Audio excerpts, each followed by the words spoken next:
Hello and welcome back to Heal Out Loud. And today's episode is going to be part of segment 1, Solo Life Lessons. This episode was inspired by conversations I had this week. So Heal the Pattern 6-week challenge is starting soon. And I started meeting the members of Heal the Pattern 6-week challenge. And I realized that there was a common trend, a common pattern. I know you say that you do not want to repeat the past, that you do not want to repeat your childhood, that you do not want to become like your parent because you know that the way you were raised and the way you were brought up was not the best way. So of course you do not want to repeat the same mistakes with your kids. But you say you do not want to become your parents. And I used to say that too. And not even a few hours would pass by that I would find myself acting exactly like my caretaker and my mom, knowing that I do not want to act that way, but not being able to stop myself, not being able to control myself, not being able to calm myself down during a trigger, and immediately just snapping into this version of me that I didn't really like. So what we're going to be talking about here today is how I managed to shift from saying that I do not want to be like that to actually living in a different version of me, in a different version of that Nicole that I did not want to be. So buckle up, listen to this as many times as you need, and obviously do not just listen to this, but ask yourself, how can I embody this? How can I apply this into my own life? Because that's the way we see change happening, not by just reading about something or listening to something. Imagine you're just every single night before you fall asleep, you're watching how to perform a squat exercise. Just because you're watching it doesn't mean that your glutes are going to grow. You literally have to go to the gym and actually perform the squat exercise. So the same goes to your brain. Your brain is adaptable to change. Your brain is created with lots of neural pathways and there's neurons in the brain, and these can be changed. These can be rewired. This is called neuroplasticity. So we have a saying in Maltese, I don't know how to translate it exactly to English, but basically it's something like, if you cut the pig's tail, he was to remain a pig. And I fully disagree with that. Like, of course he was to remain a pig, but I fully disagree with the meaning behind that saying, because in reality, if you put in the work, you can change your neural pathways. And if you change your neural pathways, you will change the way you think, you will change the way you behave, you will change the way you feel, you will change the way you attract things into your life. Change is possible. We would like, as humans, sometimes we would like to believe that change is not possible because that makes it mean that, okay, then this is not my responsibility. There's nothing I can do about this. This is just who I am. If you don't like it, leave. But that creates a lot of disconnection. And we're human. We're all interdependent. We rely on one another. You can say as much as you want that you do not want a partner. You can say as much as you want that you do not need family and friends. But we do, because we were created in a world that is run, because we were created in a world where we're part of an ecosystem and we need animals, we need friends, we need family, we need money, everything. I always hear Dr. Joe Dispenza say, and I've read it on his books, your personality becomes your personal reality. And that's so true. If you are a human that's waking up every single morning expecting the worst to happen, feeling sad because you hate your job, feeling sad because you had a huge argument with your partner, feeling sad because you're not on good terms with your family, what's going to happen throughout the day is that you're going to see more negative things happening. So your personality literally creates your personal reality, and I'm going to dive deeper into this very soon. However, I want to talk about a time where growing up, I think I was around 4 years old, and I remember this clearly. So my family thought that at the age of 4, I didn't understand English because I didn't speak it, so they thought I didn't understand it. But we used to watch cartoons in English, so of course I did. And I overheard them having a conversation in English, and in that very moment, I remember looking at some of these family members and saying, this is definitely what I do not want in my life when I am an adult. And I was so sure of that. I was so sure I did not want to be an alcoholic. I was so sure I did not want to be a drug addict. I was so sure that I did not want to rely on others. I was sure that I did not want to be a depressed woman. I was sure that I did not want to feel unhealthy, eat unhealthy food, consume a huge tub of ice cream in one go.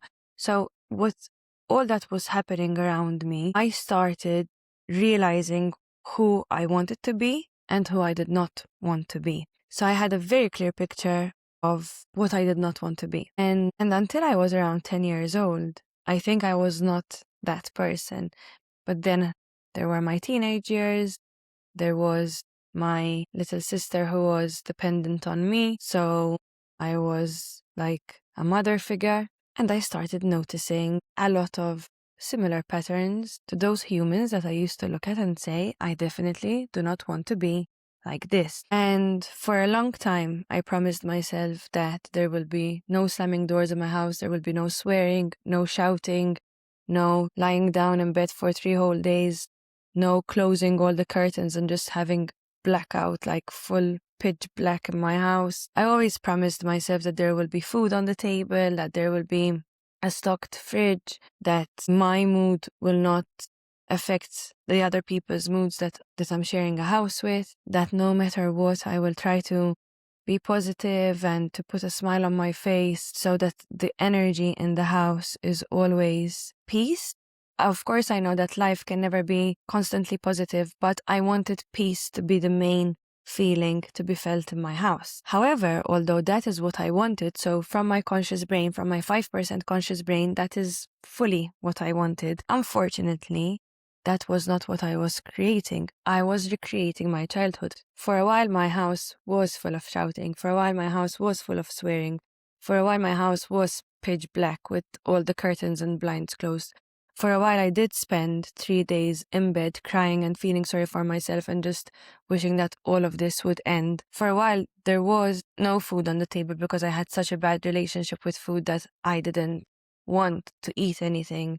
For a while, there was me getting very sick from the negative thoughts that I had and making myself so sick that I had to run to the bathroom to throw up. For a time, there was slamming doors, shouting, swearing, bad looks, negative vibes. For a while, my house did not feel like a home at all. For a while, there was me eating maybe not a whole tub of ice cream, but I binged. When I couldn't feel anything and I wanted to feel something from outside of me, I binged so much, and then the next day I would feel so guilty and restrict myself for a whole 3 days. I had promised myself that my car would never smell like cigarettes because I hated when my grandpa, my mom used to smoke.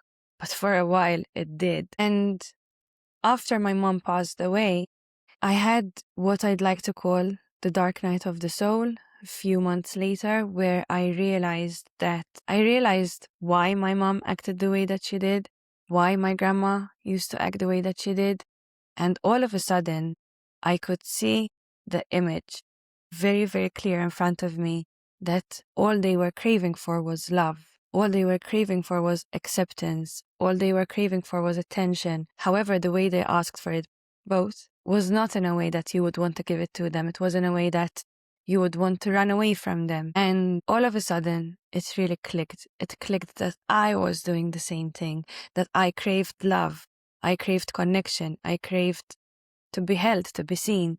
But in reality, I had built a wall so high to protect myself that love could not go out and love could not come in. So although I craved connection, although I craved love, although I craved to be held, to be seen, I was pushing that very love away, just exactly like my caretakers were doing. And that is how I started recreating the same things I did not want from my childhood in my adulthood. And that was how I pushed love away. That was how I had my house pitch black for a whole 3 days. That was how I didn't want anyone near me when I was sad. That was how I deleted all my social media when I was having a downward spiral and my friends would not hear from me. I would spend 3 days, nobody knows what happened to me. And that is exactly what my mom used to do. But of course, it was because she was on drugs. But for me, I wasn't on drugs, but I was so shut down. I was in so much pain that I didn't want anyone near me. And like that, I could feel even more sorry for myself that, you see, you're alone, nobody loves you, you're not good enough, look at you. So I was so sure of what I did not want to create because I lived it. I lived it in my childhood and I know how badly it affected me. Yet I found myself repeating the same patterns in my adulthood. So what was really happening here? From my 5% conscious brain, I did not want to recreate the same pain I felt in my childhood. But my 95% subconscious brain had beliefs stored inside it, had programming stored inside it that I was operating from. So I had limiting beliefs like you're not good enough, there's something wrong with you, nobody loves you, you will always be alone, no matter what you do, you're never going to succeed in life, love is not for you, you're not lovable, there's no space for you here, you do not fit anywhere, you're so weird. And these beliefs created my programming. So what was happening was that although from my 5% conscious brain I didn't want to live a life like that, my 95 subconscious brain couldn't not live a life like that because that's all it knew. That was the programming. If a computer is programmed to act in a certain way, that's how it's going to act unless you change its software. So my 95% subconscious brain had this programming, and therefore I kept on living from these limiting beliefs that nobody loves you, there's something wrong with you. So what happened was I pushed everyone away without me knowing, subconsciously, unknowingly, because it happened from my subconscious. And by pushing everyone away,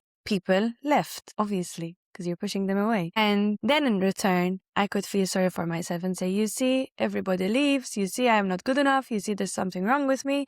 If my mom and dad didn't love me enough to stay, who will? And that became my self-fulfilling prophecy. And I started living from my own self-fulfilling prophecy. And this is why you keep on recreating the same pain that you felt in your childhood. This is why you keep on recreating the same patterns that you've gone through in your childhood.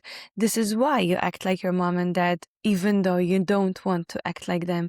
This is why you became them. So you pray that you would never be like them, but you actually became them. And this is exactly why. Because your subconscious is programmed that way. And once I heard a story of two brothers who lived with their alcoholic dad, and one of the brothers became an alcoholic and the other brother was not an alcoholic. And when they were interviewed and the alcoholic was asked, why have you become an alcoholic? His reply was, because of my dad. And when they asked the other brother, his reply was, I am not an alcoholic because of my dad. So two humans lived in the same household, had the same dad, and obviously just because they had the same dad, they did not live the same experience with their dad, because even twins live a different experience in a household. But they both chose a different path because of their dad.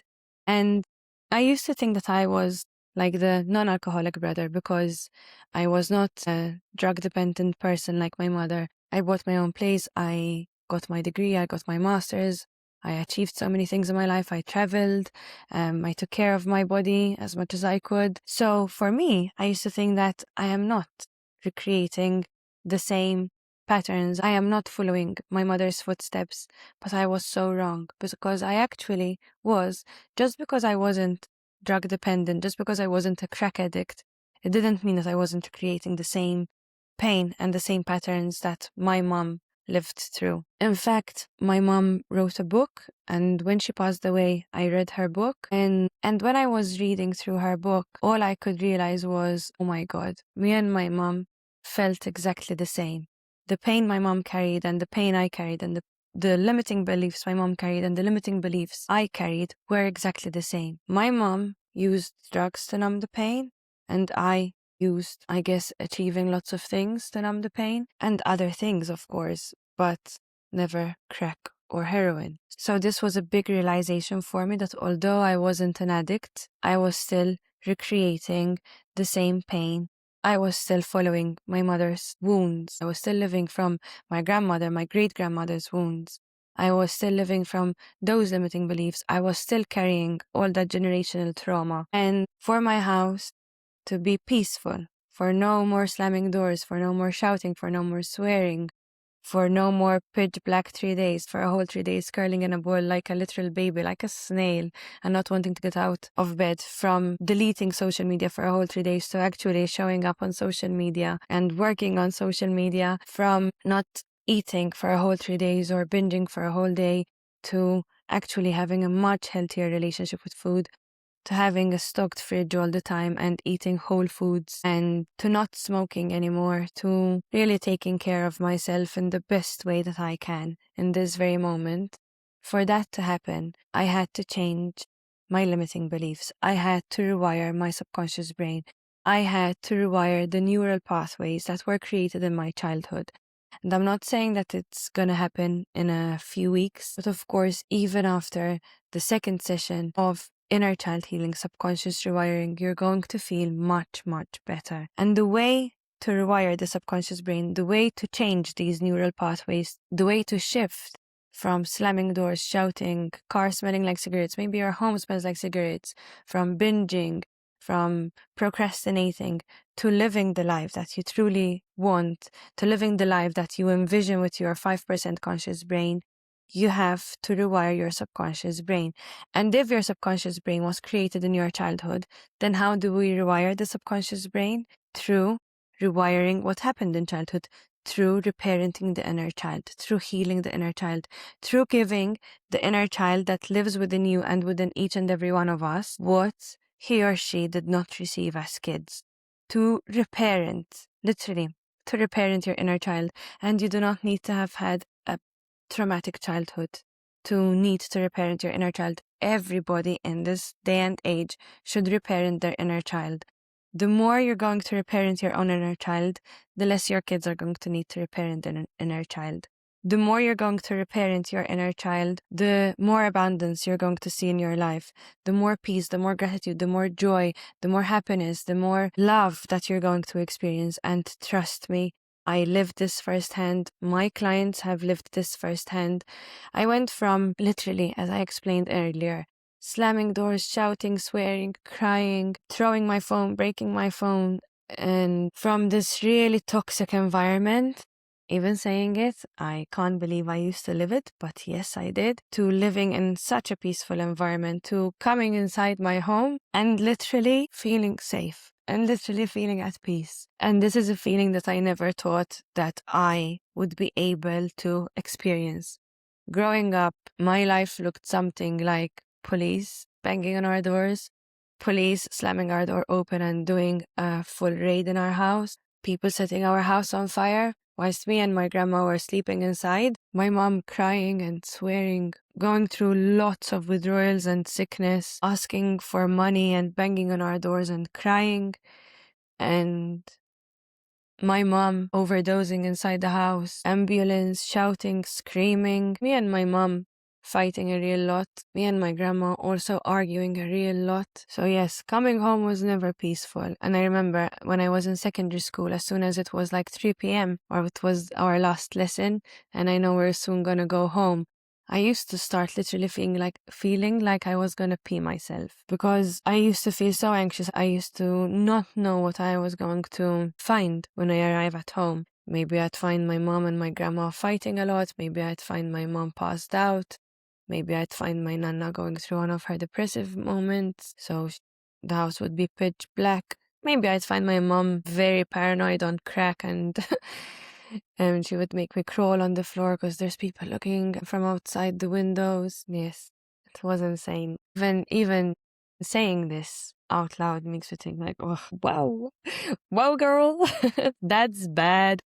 And we're never gonna go back. And funnily enough, I did go back to that. I did have people in my life who slammed my doors, who had same issues like my mom, who created so many arguments, so many fights. And of course, this is always co-created. So I'm not blaming any fingers, but there were moments where I created this with people. There were moments where I attracted people into my life who were exactly like my mom or like my grandma. There were moments where I used to argue with my sister because I wanted the house spotless. I wanted everything to be perfect. We couldn't live.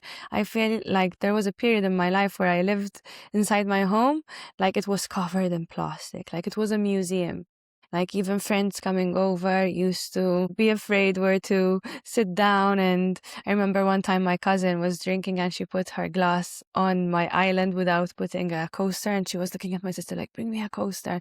And I made everyone feel so uneasy, so uncomfortable. And that's not who I wanted to be anymore. I wanted to spread love, to spread warmth, especially for my sister and for myself and for little me, because little me deserves that too. So I am saying all of this because for a while, even when I was doing my own healing journey, peace felt uncomfortable because I was not used to peace.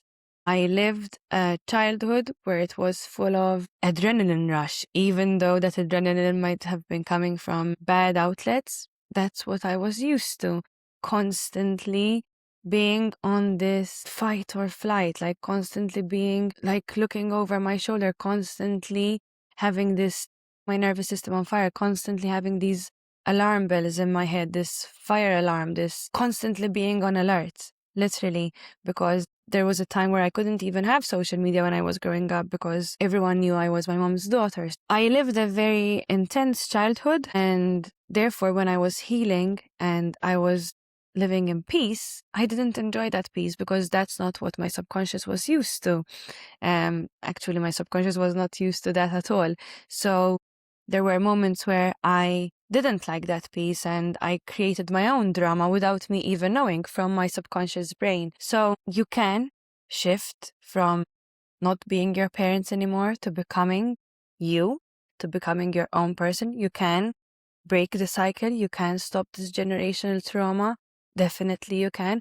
I'm not saying that it's going to be easy. I'm not saying that it's going to be quick, but you will see immediate results. You will start feeling lighter. You will start feeling more at peace. You will start feeling more happiness, more gratitude, more love, more connected to the universe, higher source, God, whatever you want to call it, and more connected to yourself and doing things that you truly deserve rather than beating yourself up, rather than recreating what you do not want to create. And trust me, most of my clients did not have the intense childhood I had. I have clients that did go through really, really, really painful childhoods, and it hurts me so much when I hear those stories because those stories happened because their parents did not do inner child reparenting, because their parents loved their kids through their own wounds. And it doesn't necessarily mean that that was the love that those kids needed. So I have clients who have big trauma, and I have clients who, on paper, you would say, wow, they had an amazing family. In fact, they come to me and they're like, Nick, I feel exactly like you, like what you share on your social media, but I didn't go through what you've gone through. My mom loved me so much. My mom was always at home cooking for us. My dad was always hardworking. My siblings and I had an amazing relationship, so I don't understand why I feel this way. And then we start the inner child reparenting course and we start diving deep and we start realizing that the mother maybe was very critical, or the mother was in her own way very protective, that made the kid feel that they're not good enough, that they're not capable enough, that the dad being constantly at work made that kid feel that there's something wrong with me. Why doesn't my dad ever spend time with me? He's always at work, then he comes home in a bad mood, and then he's just watching his TV and eating. And why doesn't my dad play with me? Why doesn't my dad come to my parents' day like other kids' dads? And as kids, you never make your parents seem wrong. As kids, you always blame yourself. As kids, you always make yourself smaller. As kids, you make it mean that there is something wrong with you.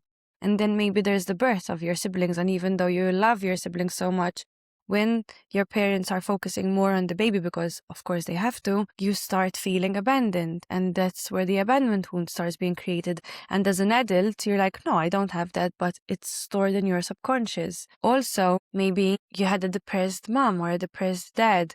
Or maybe one of your siblings needed more attention. Maybe they had autism or ADHD or dyslexia and they needed more attention when you were doing your homeworks. Maybe they needed extra care from your parents, and all of that builds your subconscious brain. Maybe at school you were bullied, maybe you were always the last one that was chosen in groups, or maybe you were the most popular one and you felt that you had to keep up an appearance and that you had to keep on giving them lots of sweets and make them laugh, and that's how you will only be loved, when you're giving. All that happened in your childhood created your programming that's stored in your subconscious that is creating your adult life. So if you want your adult life to change, you have to change your subconscious through inner child reparenting, because that's where the programming all was created. So I hope that this episode this insight into my own solo life lesson from being very honest and transparent and vulnerable with you that, listen, there was a period where there were slamming doors in my house. It wasn't always this peaceful. And I've worked so hard to get to here, and I'm still working so hard because we're human and we will never reach a level of perfection. But it is possible for you to stop being your mom. It is possible for you to stop being your dad. It is possible for you to stop recreating the same pain that you felt in your childhood in your adulthood. And that is through rewiring your subconscious brain through inner child reparenting.